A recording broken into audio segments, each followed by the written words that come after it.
Imagine carrying the weight of the worst day of someone's life every single day. First responders are held as heroes, but beneath the uniform, they're often silently battling emotional scars that run far deeper than any physical injury. Prepare to see the profound sacrifices that they make, far beyond the emergency scenes. As a musician and mortician, I have seen the aftermath of tragedy. Families at their lowest, lives changed in just an instant. But today, I'm going to peel back the layers of those who rush into the chaos first. Firefighters, paramedics, police officers, emergency medical technicians, the unseen heroes who save lives while often losing pieces of themselves and their own. I've heard whispers of these battles from first responders that I've met at scenes and services. In their stories, they inspired me to dig deeper, to share the emotional toll that they carry, and to honor their silent strength. So, I want you to step into their world with me, a place of courage, heartbreak, and unseen scars. First responders are the ones that we call when everything's falling apart. They're the firefighters pulling people from burning buildings. They're the paramedics fighting to restart a heart. The officers standing between danger and us. But here's the thing that we don't see. Every single call, every crisis, every life that they couldn't save, that sticks with them. They don't just walk away unscathed. I've sat with families at funerals. I've seen the aftermath of accidents and violence, and I've noticed the first responders there too, holding it together for everyone else. But what happens when the sirens stop and they're alone with the weight of all that they've seen? Let's start with a story with a firefighter. I'll call him John, for 15 years on the job, and one night he responds to a house fire. A family is trapped inside. This isn't a movie, this is real life. He pulls a little girl from the flames. Her cries are echoing in his ears as he hands her to a paramedic. She survives, but her parents don't. John goes home that night, hugs his own daughter a little tighter, but he can't shake the image of that burning house or the screams he heard inside. He doesn't talk about it, not to his wife, not to his crew. He's supposed to be the strong one, but weeks turn into months, and the nightmares, they don't stop. He starts drinking to numb it, pulls away from his family, and every fire call feels like a trigger. John's story is not unique. Studies show up to 20% of firefighters experience PTSD, often in silence, because asking for help feels like weakness in a job built on strength. As a mortician, I have seen the finality of loss. But for firefighters like John, they live with the what ifs. What if they'd been faster? What if they were stronger? That guilt festers. And as a musician, I've poured my own pain into songs, but many first responders, they don't have that outlet. They just carry it alone. Now let's look at Sarah, a paramedic, heart attacks, overdoses, accidents. But there's one call that breaks her. A car crash. A teenage boy was pinned under wreckage. The car had flipped.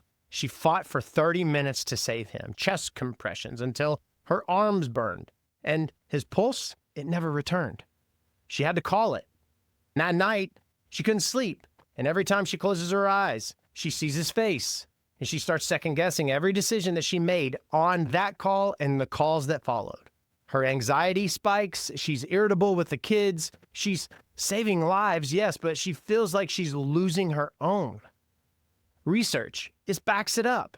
Paramedics, they face burnout rates as high as 40%, with many leaving the field within just 5 years due to emotional exhaustion. You carry that. I've prepared bodies for burial after accidents just like this, and I've felt the weight of those final moments. But paramedics like Sarah, they live with the fight, the desperate hope to save someone, and the crushing defeat when they can't.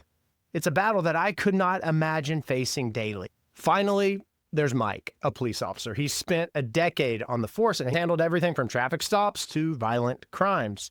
And one particular night, a domestic call turns deadly. A father, a gun, a child caught in the crossfire. Mike stops the threat, but the child doesn't make it. He's trained to stay composed, to file the report, to move on. But he can't. He's a dad. He wonders if he missed a sign, if he could have saved that kid. He doesn't tell his partner. He doesn't tell his spouse. He doesn't tell his family. Cops don't show weakness, right? But the stress builds.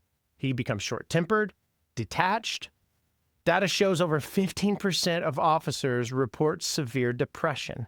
And suicide rates in law enforcement, they're higher than in the general population. As someone who stood in chapels and gravesides with police officers paying their respects, I have seen their stoic faces. But behind closed doors, men and women just like Mike are drowning in guilt and trauma. Their silence, that's a heavier melody, one that I'm compelled to amplify.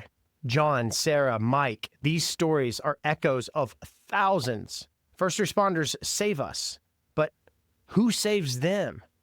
The emotional toll isn't just a statistic. It's sleepless nights, broken relationships, and a quiet war within.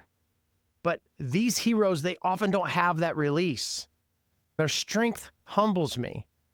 Once I was told by a firefighter, we're trained to run toward danger, but no one teaches us how to run from the memories. That stuck with me. It's inspired songs. It's inspired me to share these stories. Their sacrifices fuel my mission to tell these stories, the ones that matter. So what can we do for our unseen heroes? First, recognize their humanity. They're not invincible. If you know a first responder, check in. Tell them thank you. Ask how they're really doing. Second, support resources. Organizations like the First Responder Support Network offer counseling tailored to their trauma. I have linked resources below. Share them. Share this video. Donate if you can. And third, let's break the stigma. They need to know it's okay to seek help. As a community, we can be their safe space. First responders carry the worst days of our lives, so we don't have to. Their emotional battles are unseen, not unheard. Not today. And if the story moved you, or if you have your own tale of a first responder sacrifice, I do want to hear it.